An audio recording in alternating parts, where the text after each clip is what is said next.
55% हिस्से के साथ फैल चुके थे।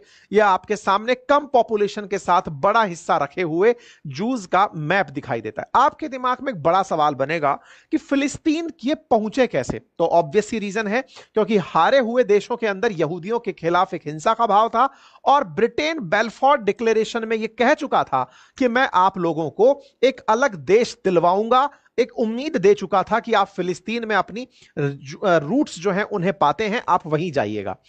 ऐसे में जो यरूशलेम नाम की जगह है, इसे अभी भी इंटरनेशनल इंपॉर्टेंस के कारण इंटरनेशनल एडमिनिस्ट्रेशन के अधीन रख दिया गया। अंतरराष्ट्रीय रूप से इस पर शासन होगा। अब असल में जो पहला कलेश शुरू हुआ वो इजराइल के बनते ही शुरू हुआ, 14 मई 1948 से शुरू हुआ। क्यों? क्योंकि उस समय ईरान ने यूनाइटेड नेशन में इजराइल का बनना स्वीकार नहीं किया। ईरान तब से इनके खिलाफ होना शुरू हुआ। खैर, अब इजराइल का जन्म हो चुका था और इस इजराइल के जन्म के साथ सार्वजनिक रूप से ईरान इजराइल को मान्यता देने से इनकार कर दिया। कहा कि मैं इसे कंट्री मानता ही नहीं हूं। लेकिन 1950 आते आते जिन देशों ने दुनिया को तोड़कर हिस्से बनाए थे, वो देश दुनिया पर दबाव डालना शुरू किए कि इजराइल को कंट्री के रूप में मान्यता दो। बारी आई तुर्की की। सबसे पहला तुर्की वो देश बना जिसने इजराइल को सबसे पहले एक मुस्लिम कंट्री होते हुए भी मान्यता दी। फिलिस्तीनियों के साथ तुर्की नहीं गया और उसने तत्काल प्रभाव से इन्हें मान्यता दी। इंटरेस्टिंग बात यह है कि इसके तुरंत बाद ईरान वो देश बना जो कि तुर्की के बाद इजराइल को मान्यता दिया। यह बड़ा इंपॉर्टेंट है जान लेना कि 1953 के अंदर ईरान ने इजराइल को एक स्वतंत्र देश के रूप में मान्यता दे दी। जो आज तक सऊदी अरब स्वीकार नहीं कर पाया, वो ईरान 1953 में कर लिया। अब आपके दिमाग में प्रश्न बनेगा, ऐसा क्या हुआ कि ईरान जो कि बनते समय स्वीकार नहीं कर रहा है कि यह देश है, उसे थोड़े ही समय बाद स्वीकार कर ले रहा है कि हां यह देश है? ऐसा क्या हुआ 5 साल के भीतर? अब इस कहानी को भी थोड़ा सा समझते हैं।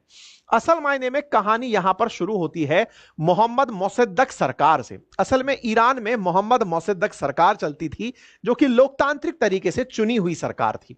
इस सरकार के खिलाफ अमेरिका और ब्रिटेन ने कू करवा दिया, तख्ता पलट करवा दिया और तख्ता पलट करवा करके यहां पर अपना ही एक व्यक्ति सरकार में बिठा दिया।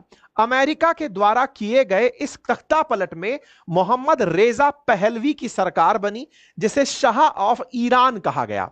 मतलब ईरान के अंदर तख्ता पलट, जैसे आज आप बांग्लादेश में शेख हसीना के खिलाफ मोहम्मद यूनुस को बैठा देखते हैं, ऐसे ही उस समय मोहम्मद मोसद्देक के खिलाफ ईरान में तख्ता पलट करवाने में अमेरिका कामयाब हुआ और यहां पर शाह रेजा पहलवी की सरकार बना दी। शाह शासन यहां पर चलने लगा।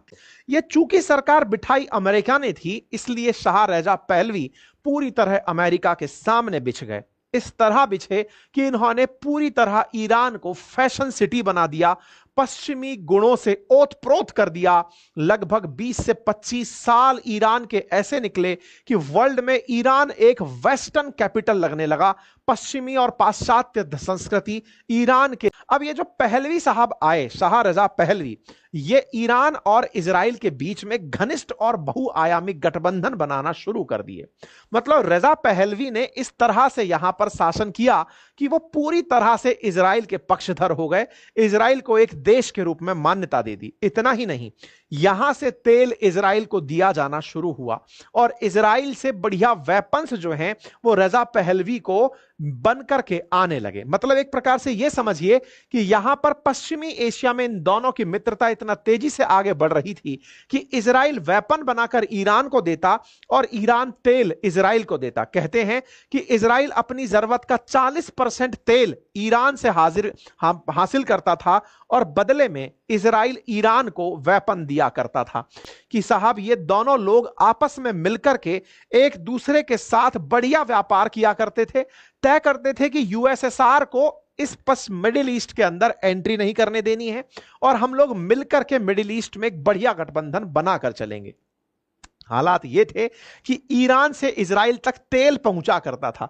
बकायदा तेल लाइन थी जो कि शुरू होती थी एलात से लेकर के अश्केलोन तक, जो कि गल्फ ऑफ अकाबा में स्थित है। स्वेज कैनाल के रास्ते तेल ना भेजकर बकायदा इजराइल के रास्ते ही तेल मेडिटेरेनियन सी ईरान के द्वारा भेजा जाता था। सी से मतलब तेल, जो तेल भेजा जाता था, इलात एस्केलॉन ऑयल पाइपलाइन के नाम से 1968 के अंदर इसका निर्माण हुआ और इजराइल और ईरान जो है वो इस तरह से प्रॉपर कनेक्ट में आए कि दुनिया को लगने लगा कि यार ये तो गजब के मित्र राष्ट्र हैं, ये तेल तक एक दूसरे के साथ साझा कर रहे हैं।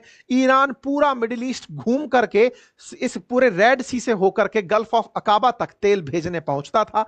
आप अंदाजा लगाइए, पर्शियन गल्फ से होकर या तेल लेकर गल्फ ऑफ आदेन से होकर, रेड सी से होकर गल्फ ऑफ अकाबा और फिर यहां से मेडिटेरेनियन सी तक तेल भेजने का काम ईरान किया करता था। इतनी मतलब आधी कटी रोटी जैसी मित्रता इन दोनों के बीच चलती रही। लेकिन ईरान के कट्टरपंथियों को यह बात स्वीकार नहीं थी। स्वीकार तो यह भी नहीं था कि अमेरिका उनके यहां पर इस तरह उनकी संस्कृति का पतन कर रहा है। स्वीकार यह भी नहीं था कि उनकी तरह उनके द्वारा कठपुतली बनाया हुआ जो राजा है वो राजा सारे संसाधन इन लोगों के ऊपर लुटा देगा। लोगों को यह बात चुभने लगी, लोगों को यह बात समझ में आने लगी कि किस तरह ईरान में बैठाया हुआ एक पपेट राजा, जैसे आज सोचिए कि मोहम्मद यूनुस अगर कल को आकर के कोई भी आइलैंड अमेरिका को पकड़ा दें तो जो छात्र अभी शेख हसीना के खिलाफ थे वो धीरे धीरे मोहम्मद यूनुस के खिलाफ होने लगेंगे। उन्हें लगने लगेगा कि यार ये तो गड़बड़ हो गई है, मतलब ये तो कुछ और निकल कर आ गया है। ऐसे में उस समय पर ईरान के अंदर शाह रजा पहलवी के खिलाफ एक मोमेंटम बनना शुरू हुआ। अब ईरान के अंदर यह धर्म शासित शासन हुआ और इस धर्म शासित शासन ने ईरान ने इजराइल को छोटा शैतान कहकर संबोधित करना शुरू किया और अमेरिका को बड़ा शैतान कहकर संबोधित करना शुरू किया। तब से यह खुलकर समझ में आने लगा कि ईरान अब वो वाला ईरान वापस बनेगा जो डे वन से ही इजराइल को स्वीकार नहीं करता। ये वही वाला ईरान वापस आएगा जिसने कभी फिलिस्तीन में यहूदियों की एंट्री स्वीकार नहीं की थी। यही कारण है कि खुमैनी हो या खैमनेई, ये इजराइल को स्वीकार ही नहीं करते एज ए कंट्री और उसके अस्तित्व को बिल्कुल भी नहीं मानते। इनका मानना है कि फिलिस्तीन में यहूदियों को जबरन घुसाया गया था।